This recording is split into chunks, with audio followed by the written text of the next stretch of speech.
Pleser yw cyhoeddi mae enillydd Medal y Dysgwyr yn Eisteddfod yr Ur Sir Gaerfyrddin 2023 yw Gwilym Morgan.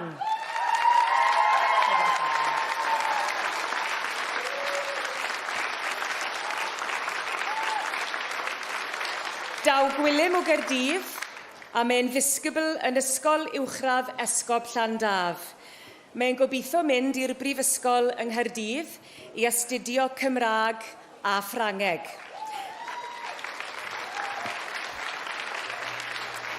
Yn ei eiriau fe ei hunan, mae'n caru popeth Cymraeg.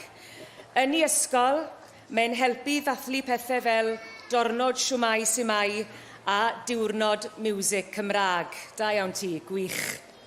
Yn ddiweddar, mae wedi ymuno ar Urdd i gael mwy o gyfleoedd i siarad yr iaith. Bu Gwilym ar gwrswogio yng Nglan Llyn, a bob wythnos mae'n rhedeg clwb siarad ar gyfer y disgyblion yn yr ysgol. Enillydd cwbl heiddiannol wedyn ni.